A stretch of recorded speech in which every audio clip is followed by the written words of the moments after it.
అల్లాహ్ యొక్క కరుణ శాంతి శుభాలు వర్షించుగాక. నేటి ఈ కార్యక్రమానికి విచ్చేసిన ముఖ్య అతిథులకు, మదరసా ప్రధానోపాధ్యాయులు మరియు మదరసా బాధ్యులకు, ఉపాధ్యాయులు మరియు విద్యార్థుల తల్లిదండ్రులకు నేటి నా ఉపన్యాస అంశం ఇస్లాం వ్యాప్తికి కారణాలు. అఊదు బిల్లాహి మినష్ షైతానిర్ రజీం. బిస్మిల్లాహిర్ రహ్మానిర్ రహీం. వఇజా సఅలక ఇబాది అన్నీ ఫఇన్నీ ఖరీబ్ ఉజీబు దఅవతద్ దాయి ఇజా దఅన్. సోదర సోదరీమణులారా, నేడు ప్రపంచంలో అత్యంత వేగంగా విస్తృతమవుతున్న మతం ఇస్లాం మతం. ముఖ్యంగా యూరప్ దేశాలలో ఇస్లాం మతం అత్యంత వేగంగా వ్యాప్తి చెందుతుంది. సుమారుగా ప్రతి గంటలో 10 నుంచి 12 మంది ఇస్లాం మతాన్ని స్వీకరిస్తున్నారు అని నివేదికలు తెలుపుతున్నాయి. చాలా వేగంగా ఇస్లాం మతం నలుమూలలా వ్యాప్తి చెందుతుంది. దీనికి గల కారణమేమిటి? హిందూ, క్రైస్తవ, జైన, బౌద్ధ మతాల వంటివి అనేకం ఉన్నా ఇస్లాం వేగంగా వ్యాప్తి చెందడానికి గల కారణమేమిటి? ఎందుకంటే ఇస్లాం చివరి మతము. సర్వలోక ప్రభు అయిన అల్లాహ్ అన్ని రకాల శుభాలను, సుఖ సంతోషాలను ఇందులో ఉంచాడు. ముస్లిమేతరులు దీనిని అధ్యయనం చేసినప్పుడు దీనికి ప్రభావితులు కాకుండా ఉండలేరు. బుద్ధి వివేకాలు గల ఏ వ్యక్తి అయినా ఇస్లాంను అభ్యసించినప్పుడు, ఖురాను గ్రంథాన్ని పఠించినప్పుడు, ప్రవక్త వారి జీవితాన్ని చదివినప్పుడు దానికి ఆకర్షితుడు కాకుండా ఉండలేడు మరియు బదులుగా ఇస్లాంను స్వీకరిస్తాడు. ఎందుకంటే అల్లాహ్ ఈ మతంలో ఒక మాధుర్యాన్ని, ఆసక్తిని ఉంచాడు. దీనిని మనిషి యొక్క వివేకం వెంటనే అంగీకరిస్తుంది. ఇస్లాం నలుమూలల వ్యాప్తి చెందడానికి గల అనేక కారణాలలో కొన్ని కారణాల వల్ల ఇస్లామేతరులు ముస్లిములపై శత్రుత్వ భావనను పెంపొందించుకున్నారు. మరి ఇవే కొన్ని కారణాల వల్ల ప్రజలు ఇస్లాం వైపునకు కూడా వస్తున్నారు. ఆ కారణాలలో మొట్టమొదటిది ఇస్లాం కలిమా అయిన లా ఇలాహా ఇల్లల్లాహ్ ముహమ్మదుర్ రసూలుల్లాహ్. ఈ కలిమా చాలా చిన్నదిగా మరియు సరళమైన భాషలో ఉండడం కూడా ఒక కారణం. ఎవరైనా ఇస్లాంలో ప్రవేశించడానికి ఇతర మతాలకు మాదిరిగా సుదీర్ఘ ప్రక్రియ ద్వారా వెళ్ళవలసిన అవసరం లేదు. ఈ చిన్న కలిమా పఠనం ద్వారా ఎవరైనా ఇస్లాంలో ప్రవేశించవచ్చు. ఉదాహరణకు సుమామా బిన్ ఉసాల్ అనే వ్యక్తి ఇస్లాం స్వీకరించిన సంఘటన. ఈయన ప్రవక్త సల్లల్లాహు అలైహి వసల్లం గారిని హతమార్చే ఉద్దేశంతో మదీనాకు వచ్చి ముస్లిములకు బందీగా పట్టుబడిపోయాడు. ఈయనను మసీదులో ఒక స్తంభానికి కట్టివేస్తారు. 3 రోజుల వరకు అతను అలాగే కట్టివేయబడి ఉంటాడు. ఈ 3 రోజులలో అతను సహాబాల నడవడిక, వారు చేసే నమాజులు, వారు పఠించే ఖురాను గ్రంథం వినడం వంటివి గమనిస్తూ ఉండేవాడు. 3 రోజుల తర్వాత ప్రవక్త గారి ఆదేశం మేరకు అతను వదిలివేయబడతాడు. అప్పుడు అతను వెంటనే దగ్గరలోని ఒక తోటలో స్నానం చేసి మసీదుకు వచ్చి కలీమా పఠించి ఇస్లాం మతాన్ని స్వీకరిస్తాడు.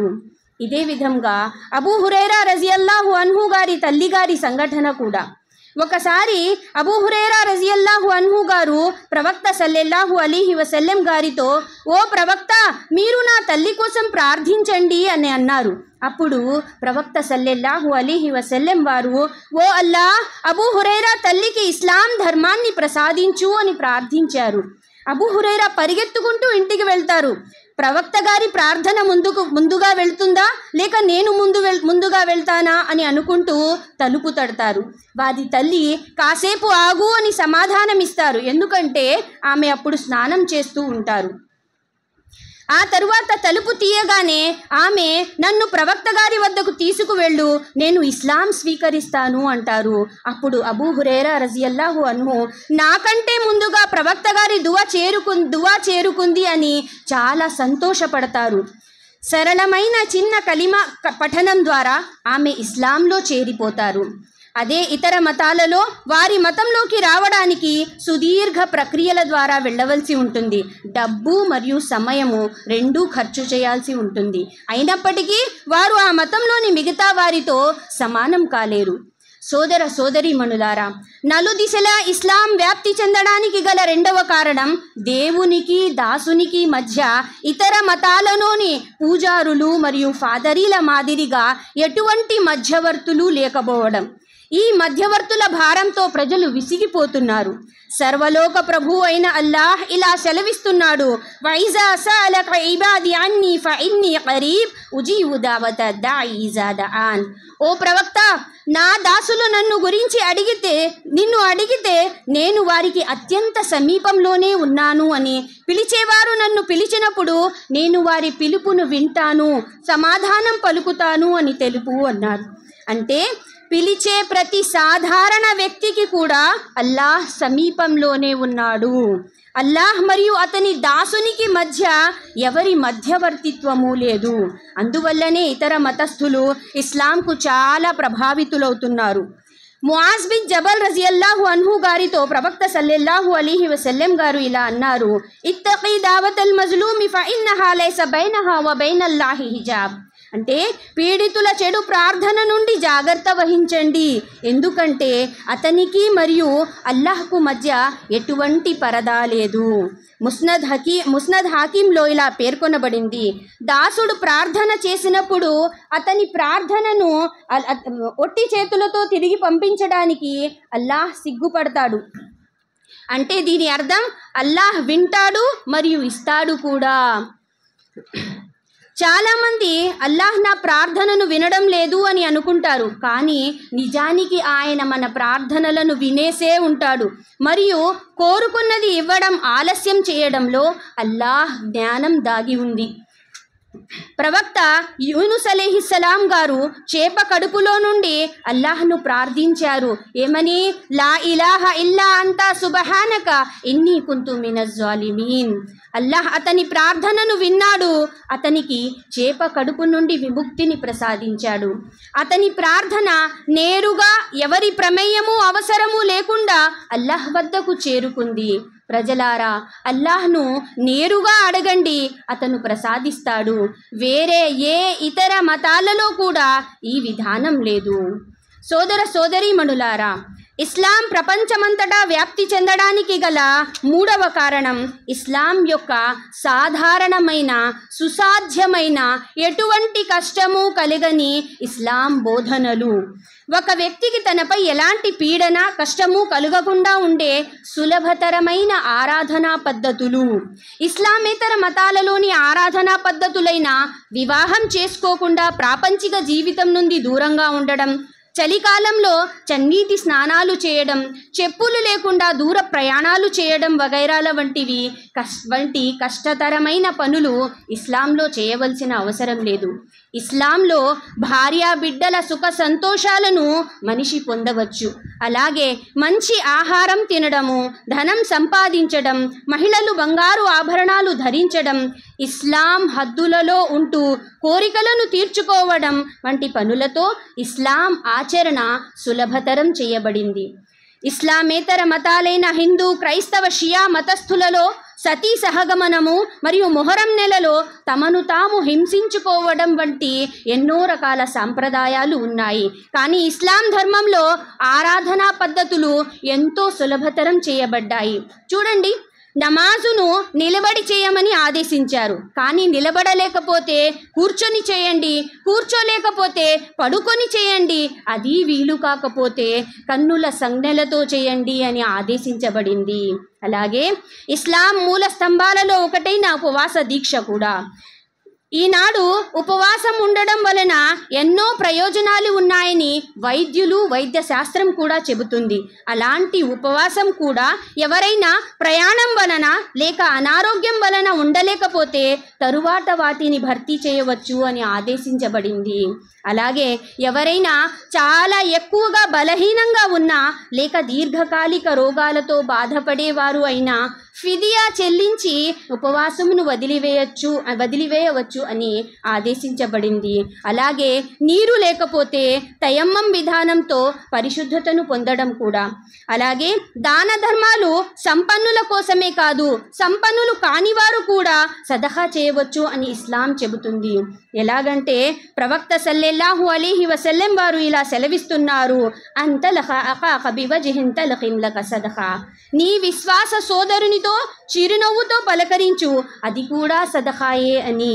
మరియు నడిచే మార్గము నుండి ఏదైనా ఆటంకాలను తొలగించడం కూడా సదఖాయే అన్నారు. సోదర సోదరీమణులారా, ఇస్లాం వ్యాప్తి చెందడానికి గల కారణాలలో 4వది సామాజిక సమానత్వము. అంటే మానవులందరూ సమానమే అని ఇస్లాం ధర్మం మాత్రమే చెబుతుంది. ఇస్లామేతర మతాలలో మాదిరిగా బ్రాహ్మణులు, క్షత్రియులు, వైశ్యులు, శూద్రులు అని పుట్టుకతోనే జాతి వివక్ష చూపడం, అంటరానితనం ఇస్లాం ధర్మంలో లేవు. ఇస్లాంలో అందరూ సమానులే. ప్రవక్త సల్లల్లాహు అలైహి వసల్లం గారు ఇలా ప్రవచించారు, అల్ ముస్లిము అహుల్ ముస్లిం. ఒక ముస్లిం మరొక ముస్లింనకు సోదరుని వంటివాడు. మరియు బిహస్బిమ్రిం మినశ్శర్రి అన్ యహ్కిర అఖాహుల్ ముస్లిం. ఏ స్త్రీ పురుషుడైనా తన సహోదరులను గురించి తక్కువ చేసి లేదా చిన్న చూపు చూసేవాడు చెడ్డవాడు అని చెప్పబడింది. ఇస్లామేతర మతాలలోని తక్కువ కులానికి చెందిన వ్యక్తి అయినా ఇస్లాం స్వీకరిస్తే అతను మిగతా ముస్లిములందరితో సమానమే. హజరత్ బిలాల్ రజియల్లాహు అన్హు గారు కొంతకాలం మదీనాను పాలించారు. అప్పటి ఖలీఫా అతనిని పాలకునిగా నియమించినప్పుడు హజరత్ ఉమర్ రజియల్లాహు అన్హు గారు ఎవరిని పాలకునిగా నియమించారు అని అడిగారు. అప్పుడు ఖలీఫా హజరత్ బిలాల్ను అని చెప్పగా ఉమర్ రజియల్లాహు అన్హు గారు, ఆయన చాలా ఉత్తమమైన రీతిలో ఖురాన్ పఠిస్తారు, చాలా మంచి పని చేశావు అని అన్నారు. అంటే అరబ్బులకు అరబ్బేతరులపై మరియు అరబ్బేతరులకు అరబ్బులపై ఎటువంటి ప్రాధాన్యము లేదు. అల్లాహ్ పట్ల భయభక్తులు కలిగి ఉన్న వారికే ప్రాధాన్యత లభిస్తుంది. అల్లాహ్ మనిషి రూపాన్ని చూడడు, ఆయన అతని క్రియలను మరియు పనులను మాత్రమే చూస్తాడు. సోదర సోదరీమణులారా, ఇస్లాం వ్యాప్తి చెందడానికి గల కారణాలలో 5వ కారణం స్వభావ స్వచ్ఛత. ఖురాన్ గ్రంథము స్వభావ స్వచ్ఛతను బోధిస్తుంది. అందుకే పరోక్ష నింద అనేది పాపముగా పరిగణించబడింది. ఇది ఎంత తీవ్రమైనదంటే ఖురాను గ్రంథంలో పరోక్ష నిందను తన మృత సోదరుని మాంసం తినడంతో పోల్చడం జరిగింది. మరియు దీని కొరకు భయంకరమైన శిక్షలు విధించబడ్డాయి. ఎందుకంటే ప్రజలు ఆ శిక్షలకు భయపడి ఆ పాపము నుండి దూరంగా ఉండడానికి. పరోక్ష నిందలు చేయడం అనేది స్వభావ బలహీనత. మరియు అలా నిందలు చేయకుండా ఉండడం అనేది, దాని నుండి దూరంగా ఉండడం అనేది స్వభావ స్వచ్ఛత. ఒకరి వెనుక చెడుగా మాట్లాడటం, చాడీలు చెప్పడం, నిందలు వేయడం, ఇవన్నీ సమాజాన్ని తినేసే చాలా చెడ్డ విషయాలు. అందుకే ఇస్లాం ధర్మంలో ప్రళయ దినాన ఎవరైనా చాలా ఎక్కువగా ఆరాధనలను తీసుకువచ్చినా అల్లాహ్ మరియు అతని దాసుల హక్కులను నెరవేర్చకపోతే అంటే ఎవరిపైనైనా పరోక్ష నిందలకు పాల్పడితే ఇతని ఆరాధనలు అవతలి వ్యక్తికి, అతని పాపములు ఇతనికి ఇచ్చి ఇతనిని నరకంలో పడవేస్తారు. అంటే అతను తన అసలు గమ్యమైన స్వర్గం నుండి దూరం చేయబడ్డాడు. అందుకే అల్లాహ్ ఇలా సెలవిస్తున్నాడు, ఇష్తనిబు కసీరం మినజ్జన్ని ఇన్న బాజజ్జన్ని ఇస్మున్ వలా తజస్ససు. అతిగా అనుమానించడం మానివేయండి, కొన్ని అనుమానాలు పాపాలు అవుతాయి. మరొక చోట సర్వలోక ప్రభు అయిన అల్లాహ్ ఇలా సెలవిస్తున్నాడు, కుల్లిల్ ముഅ్మినీన యగుద్దు మిన్ అబ్సారిహిం వయహ్ఫజు ఫురూజహుం. విశ్వసించిన పురుషులారా, తమ చూపులను కాపాడుకోండి, తమ మర్మాంగాలను రక్షించుకోండి అని. మరియు ఇదే విధంగా విశ్వసించిన స్త్రీలతో తమ చూపులను కాపాడుకోండి, తమ మర్మాంగాలను రక్షించుకోండి అని చెప్పబడింది. దీనికి ఉదాహరణ డమాస్కస్ మరియు హంస్లలో ఓటమి తరువాత క్రైస్తవులు అంతాకియా అనే ప్రదేశానికి వెళ్ళిపోతారు. అక్కడ రోమ్ రాజు వారిని పిలిచి, మీరు ఎలా ఓడిపోయారు, వారు ఎలా గెలిచారు, మీరు వారికంటే ఎక్కువ సంపద గలవారు, శక్తివంతమైన వ్యక్తులు మరియు మీకు మరిన్ని వస్తువులు కూడా ఉన్నాయి కదా అని అడిగాడు. అప్పుడు ఆ క్రైస్తవులు లేని ఒక వ్యక్తి లేచి, మహారాజా, వారు ఎందుకు గెలిచారంటే వారు నీతిమంతులు మరియు వారి రాత్రులు ఆరాధనలలో గడిచేవి, పగటిపూట ఉపవాసంతో ఉండేవారు, మరి మా రాత్రులు అసభ్యకర పనులు మరియు వ్యభిచారాలలో గడిచేవి మరియు పగటిపూట తినడం, త్రాగడం, మద్యం సేవించటంలో గడిచేవి, అందుకే వారు గెలిచారు, మేము ఓడిపోయాము అన్నారు. అంటే గెలుపు ఓటముల ప్రమాణము నైతికత మీద ఆధారపడి ఉంది, స్వభావ స్వచ్ఛత మీద ఆధారపడి ఉంది. సోదర సోదరీమణులారా, ఇస్లాం వ్యాప్తికి గల కారణాలలో 6వ కారణము చట్టపరమైన సమానత్వము. అంటే ఇస్లాం మతంలో సర్వోన్నత అధికారము అల్లాహ్కు మాత్రమే చెందుతుంది. అల్లాహ్ ముందు అందరూ సమానులే. ఎవరు తప్పు చేస్తారో వారు శిక్షకు అర్హులు మరియు మంచి పనులు చేసేవారు మంచి ప్రతిఫలానికి అర్హులు. ఇది సర్వలోక ప్రభు అయిన అల్లాహ్ చట్టము. అందుకే ప్రవక్త సల్లల్లాహు అలైహి వసల్లం వారు తన చివరి ఘడియలలో తనను తాను ప్రజల ముందు సమర్పించుకుంటూ, మీలో ఎవరైనా నా నుండి ఖిసాస్ అంటే పగ తీర్చుకోవాలనుకుంటే తీర్చుకోండి అని అన్నారు. అలాగే ఒకసారి ఒక ఉన్నత కులానికి చెందిన మహిళ దొంగతనం చేస్తూ పట్టుబడింది. హజరత్ ఉసామా గారు ప్రవక్త గారి వద్దకు వచ్చి ఆమె తరఫున సిఫార్సు చేస్తూ ఆమెను వదిలివేయమని అడుగుతారు.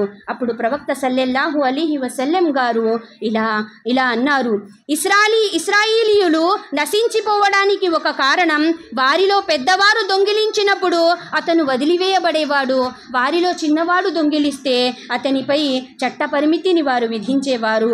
ఓ ఉసామా, నా కూతురైన ఫాతిమా అయినా సరే ఒకవేళ దొంగతనం చేస్తే ఆమెపై కూడా అదే చట్టం అమలు చేయబడుతుంది అని అన్నారు. మరొక ఉదాహరణ దీనికి అబూబకర్ రజియల్లాహు అన్హు గారు ఖలీఫా అయినప్పుడు వారు ఇలా అన్నారు, మీ పట్ల అతి క్రూరంగా ప్రవర్తించేవాడు కూడా నేను అతనిపై ప్రతీకారం తీర్చుకునే వరకు అతను నా దృష్టిలో బలహీనుడే అని. సోదర సోదరీమణులారా, ఇస్లాం వ్యాప్తికి గల కారణాలలో చివరిది కరుణ మరియు దయ.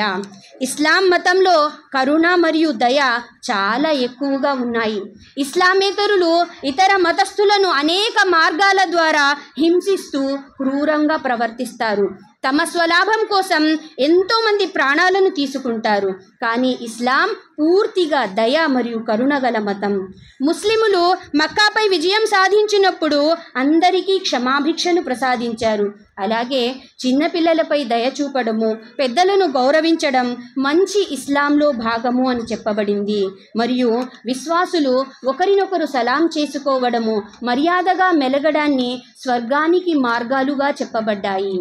పక్షి గూడు నుండి కేవలం అవి అందంగా ఉన్నాయి అని భావించి గుడ్లు తీసిన సహాబీ గురించి ప్రవక్త సల్లల్లాహు అలైహి వసల్లం అతనిని మందలించి తిరిగి పెట్టమని చెప్పడము మరియు బదర్ యుద్ధంలో ఖైదీలను క్షమించడం ద్వారా ఇస్లాంలో దయకు ఉన్న ప్రాముఖ్యతను మనం తెలుసుకోవచ్చు. ఇస్లాం ధర్మంలో ఇవన్నీ చాలా సులువైనవిగా చేయబడ్డాయి. అందుకే ప్రజలు ఇస్లాం వైపునకు వస్తున్నారు. ఇస్లాం ప్రపంచ నలుదిశలా వ్యాపిస్తుంది. చివరిగా అల్లాహ్తో ప్రార్థించేది ఏమనగా, అల్లాహ్ మనందరి హృదయాలలో ఇస్లాం పట్ల ప్రేమ మరియు విశ్వాసాన్ని బలోపేతం చేయాలని, దానిపై స్థిరత్వాన్ని ప్రసాదించాలని, మనస్ఫూర్తిగా ఇస్లాం కొరకు ప్రాణాలు అర్పించే సద్భాగ్యాన్ని ప్రసాదించాలని సర్వశక్తిమంతుడైన అల్లాహ్ను ప్రార్థిస్తున్నాను. వాఖిరు దావానా అనిల్ హమ్దులిల్లాహి రబ్బిల్ ఆలమీన్. వస్సలాము అలైకుం వరహ్మతుల్లాహి వబరకాతుహు.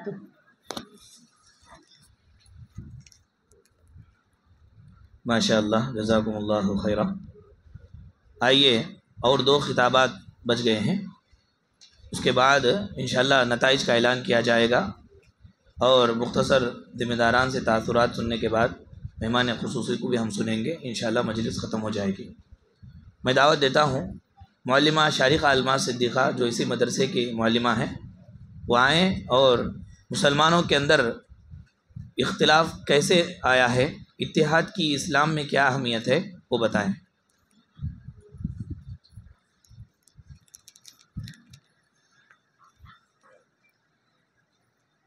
अस्सलामु अलैकुम वरहमतुल्लाहि वबरकातुहू।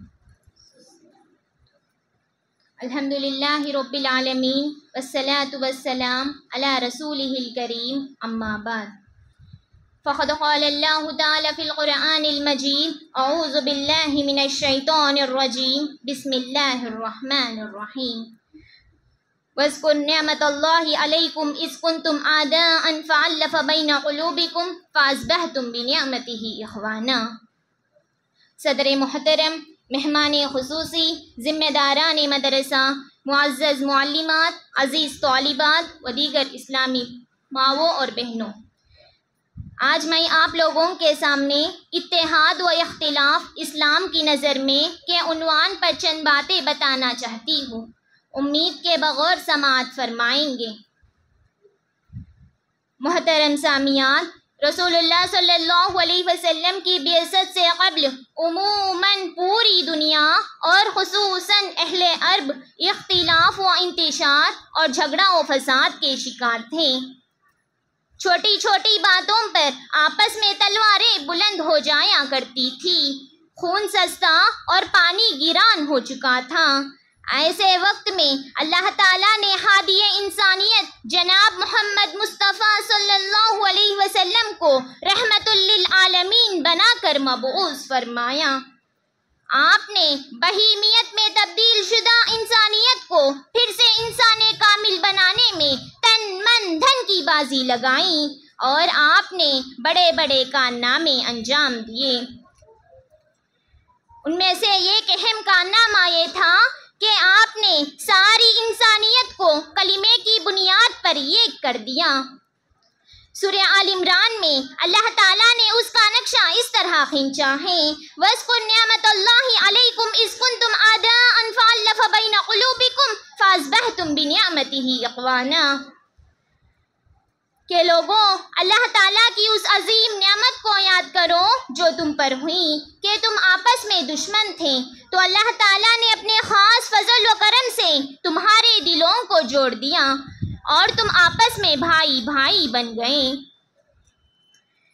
محترم سامعین، اسلام کے آمد کی روح یہی ہے کہ سارے لوگ مل جل کر پیار و محبت کے ساتھ رہیں، اختلاف و انتشار، جھگڑا و فساد ان میں ہرگز نہ رہیں۔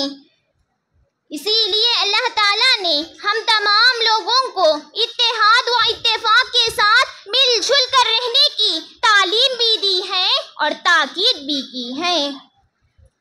اور یہ بات مسلم ہے کہ ساری عبادات اللہ تعالیٰ کی خوشنودی کے لیے ہی کی جاتی ہیں، لیکن ان میں بھی اتحاد و اتفاق کا سبق ہمیں دیا گیا ہے۔ نماز پڑھنے کے لیے قبلہ رو ہو کے کھڑے ہونے کی تعلیم اسی لیے ہے کہ اتحاد کے عملی نمونے کا مظاہرہ ہو۔ فرض نمازیں باجماعت ادا کرنے کی تاکید کا بھی یہی راز ہے کہ سب مل جل کر، سب سیدھی باندھ کر اس پیغام کو عام کرتے ہیں کہ ہم سب ایک ہیں۔ اور اسی طرح حج اور روزہ جیسی عبادات کا مقصد بھی یہی ہے۔ محترم سامعین، مل جل کر آپس میں پیار و محبت کے ساتھ رہنے سے مومن کا اجر و ثواب بھی بڑھ جاتا ہے اور اس کو فرشتوں کی مدد بھی نصیب ہوتی ہے، اور یہ میل جول حقیقی مومن کی پہچان بھی ہے۔ پیارے نبی صلی اللہ علیہ وسلم کا ارشاد ہے، تَرَى الْمُؤْمِنِينَ فِي تَوَادِّهِمْ وَتَرَاحُمِّهِمْ وَتَعَاطُفِهِمْ كَمَثَلِ الْجَسَدِ، کہ مومن میل جول، رحم و کرم اور نرمی کا معاملہ کرنے میں ایک جسم کی طرح ہیں، اور ایسے شخص کے لیے اللہ تعالیٰ سارے خیر کے دروازے کھول دیتے ہیں، اور جنت میں اس کے لیے ایک گھر کی ضمانت بھی نبی کریم صلی اللہ علیہ وسلم نے دی ہے۔ محترم سامعین، مل جل کر پیار و محبت کے ساتھ رہنے کے اتنے فوائد معلوم ہونے کے باوجود آج افسوس صد افسوس امت مسلمہ اختلاف و انتشار کا شکار ہو چکی ہے۔ ہماری آپسی نفرتوں اور کدورتوں کا حال یہ ہے کہ ہم اپنے بھائی کو مسلمان سمجھنا تو گنا، انسان بھی نہیں سمجھ رہے ہیں۔ چھوٹی چھوٹی باتوں پر اختلاف کی آگ ہم میں بھڑک جایا کرتی ہے۔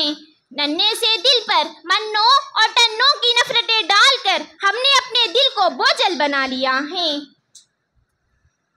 मोहतरम सामियान, लड़ना झगड़ना रब को जरा भी पसंद नहीं, इसीलिए उसने कहा कि इन्नल्लाह ला युहिब्बुल मुफसिदीन, कि अल्लाह ताला फसादियों को पसंद नहीं करते। और इसी तरह के इख्तिलाफात व इंतिशारात से हमारा रोब व दबदबा ख़त्म भी हो जाता है और हम दुनिया में ये खल की कौम बन कर रह जाएंगे। और आज यही हो रहा है। इख्तिलाफ करने वाला शैतान को राज़ी करने वाला है, क्योंकि शैतान उस आदमी से बहुत ज़्यादा खुश होता है जो इख्तिलाफ व इंतिशार के ज़रिए किसी को बिछड़ा देता है। हदीस के अंदर प्यारे नबी सल्लल्लाहु अलैहि वसल्लम ने यही कहा कि इब्लीस अपना अर्श पानी पर लगा कर बैठ जाता है, अपने चेलों को भेजकर फसाद करने लगवाता है। जो जितना ज़्यादा फसाद और झगड़े की खबर देता है वो उससे उतना ज़्यादा खुश होता है। और ऐसा इख्तिलाफ करने वालों की नेकियां भी बर्बाद हो जाती हैं। प्यारे नबी सल्लल्लाहु अलैहि वसल्लम ने आपसी इख्तिलाफ को हियल हालिका कहा, यानी ये इख्तिलाफ नेक आमाल को मोड़ देने का ज़रिया है। इसलिए हम तमाम लोगों को चाहिए कि हम नेमत इस्लाम की कदर करें, सब अल्लाह के कलीमे पर मिलजुल कर रहें, खुशियाँ तकसीम करें, खैर को अपनी पहचान बनाएं, इख्तिलाफ के बंधन तोड़ें और सब एक हो जाएं। आखिर में अल्लाह ताला से दुआ है कि अल्लाह ताला हम तमाम लोगों को इत्तेहाद व इत्तेफाक के साथ मिलजुल कर रहने की तौफीक अता फरमाएं। आमीन। वाखिरु दावाना अनिल हम्दुलिल्लाहि रब्बिल आलमीन। वस्सलामु अलैकुम व रहमतुल्लाहि व बरकातुहू।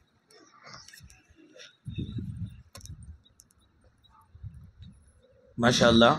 प्यारी माँ और बहनों, आपने सुना इस्लाम के अंदर मिलजुल करके रहने की कितनी बड़ी फजीलत